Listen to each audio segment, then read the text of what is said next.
What's going on, everyone? Jake here from Half Chrome. If you're shopping for a new car, you may be thinking about an EV or perhaps a plug-in hybrid. I happen to own both, and so does Chris. I have a Mach-E and a Mazda CX-90. Chris has a Mach-E and a Chrysler Pacifica plug-in hybrid. There are a lot of opinions online after living with both a hybrid and an electric vehicle, and of course, a whole lot of gas cars. I thought I'd share my experiences with you. Now, Chris has a very similar setup, and we certainly didn't plan it that way. It just makes a whole lot of sense for us, and I think for a lot of people. And I'm not going to tell you which one to buy, but I just got back from a long road trip, so I've had a lot of time to think about this. Now, my goal here isn't to tell you what to buy, but to give you some suggestions, some things that might help you decide EV, plug-in hybrid, or do you just need a standard old gas car? Okay, so a little background on me. I've always been a car guy. I learned how to drive stick on a 66 Pontiac GTO, 4-speed manual, 6.5 liter engine. That thing was awesome. And with my first real paycheck, I bought a fun car. I bought a 1995 Mitsubishi VR4 3000 GT. All-wheel drive, all-wheel steering. That thing was a ton of fun to drive. I've probably had over 20 different cars, sports cars, muscle cars, trucks, SUVs, family sedans, yep, even a minivan. Back in the day, somebody would have told me that an electric car like this Mustang over here would be my favorite. I would have laughed at them. But you know what? This is my current favorite car that I've ever owned. Electric cars, that sounds boring, right? Well, maybe not. It's acceleration. There is nothing like the pure acceleration and instant torque of a full electric. Now, this Mazda is no slouch either. When it's working both the gas engine and the battery, it's pumping over 300 horse. It gets up and moves. Thought I missed the rumble or the shifting, but I don't, especially with this Mach-E. It just goes. Another thing that is awesome is just how quiet actually both of these cars are. We can run the Mazda in full EV mode and it is basically silent, as is the Mach-E. Another thing that is super cool about both of these cars is I can plug them in, leave them to charge overnight, and then on my phone, I can set a schedule for this thing to start up for me. Or if I don't want to schedule it, I can just hit a button and it'll warm up in my garage with the door closed. We're not putting out any emissions. It's just doing this via the electric battery.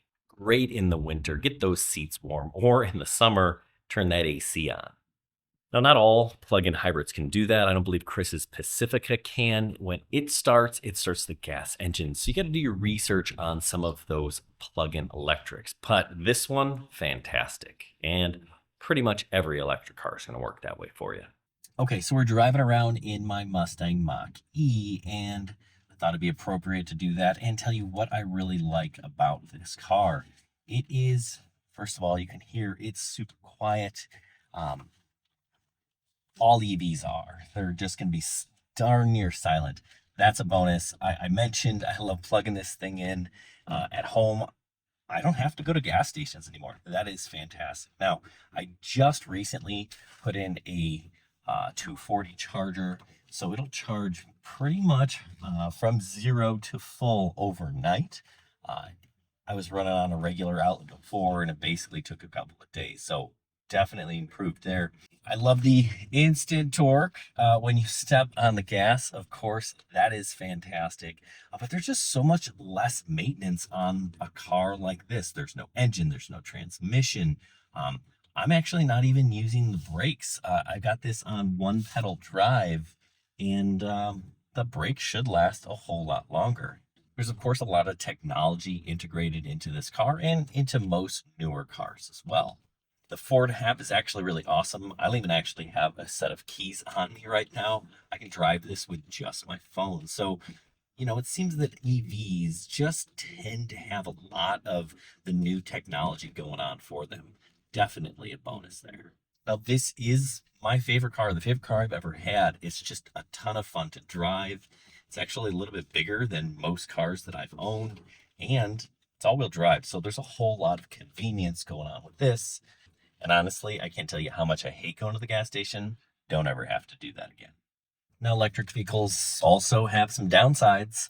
Obviously, the first one being limited range. Now, if I need to gas this up or charge it up, I have to basically figure out where I can go. It's not quite as convenient as just going to a gas station. It is getting better. I can just plug it into my screen here or use the app on my phone and find one. That's definitely the biggest advantage of an electric vehicle. Another big disadvantage is in the cold winter, and we have them here outside of Chicago, my range is going to get cut by up to 40%. So you got to kind of know that. Definitely have to think about some of those things when you're getting an EV. All right, so now I'm driving around in the Mazda CX-90 plug-in hybrid, and this thing is really nice. It has all the bells and whistles. You certainly don't have to get a car with all the bells and whistles, but fantastic. We're getting, if I look at my monitor here, 77 miles a gallon and 2.2 miles per kilowatt hour. I think both of those numbers are a little bit skewed because we do most of our driving using the battery. This car has up to like 30 miles where it's just pure electric. But if we need to go further, we fill it with gas and we can get like 450 miles before we have to fill up. And that's what makes this so different. I can run it like a pure electric vehicle where I just plug it in, you drive your daily commute, you come back home, you plug it back in your garage.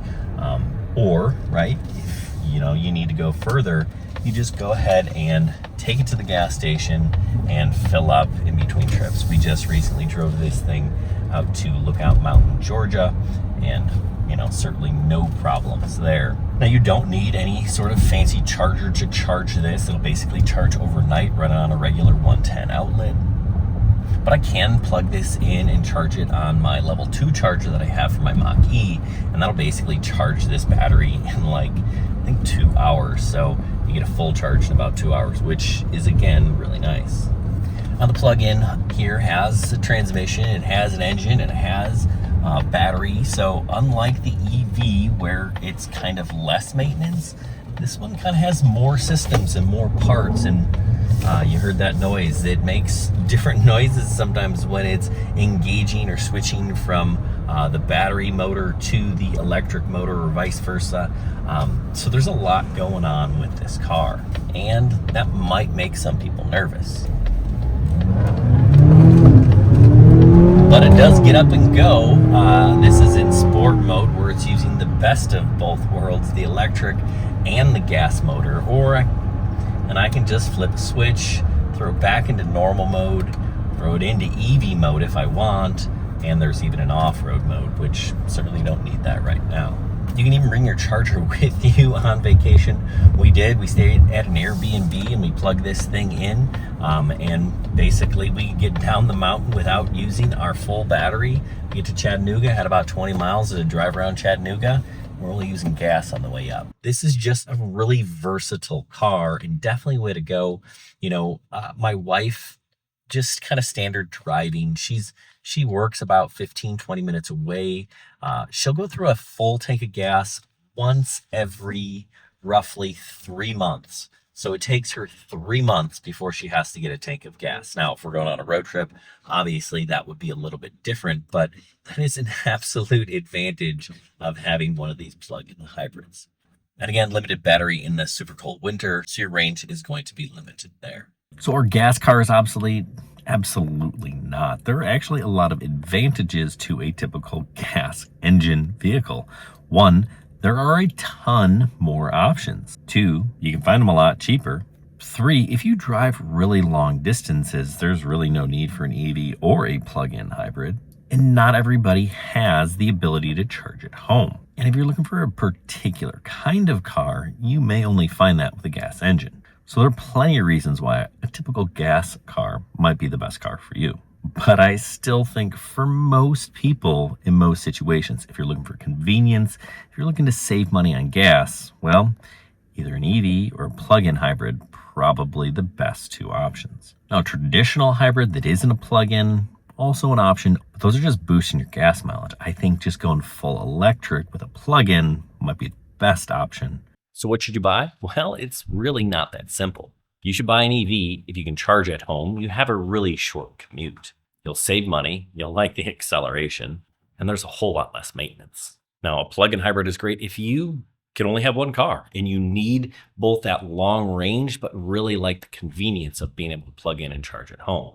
And if you're wondering what I think the perfect setup, if you're a two-car family, it's this. One EV, one plug-in hybrid, the best of both worlds. Going on a road trip to Iowa this weekend? Jump in the Mazda. If I'm just going up to Wisconsin, I can take the Mach-E. So yes, if you would have asked 18-year-old Jack, what's your favorite car going to be in the future? I would have said some 400 horsepower V8, loud, noisy, rumbling machine, not an electric Mustang. I still love cars. This just happens to be a really fun, different kind of car. I don't think there's a right or wrong answer for what's the best car for you. You just have to figure out which one of these fits your situation best. What do you think? Do you have experience with EVs or plug-in hybrids or other hybrids, or are you just a gas car person? Let me know. What do you think is the ideal two-car setup?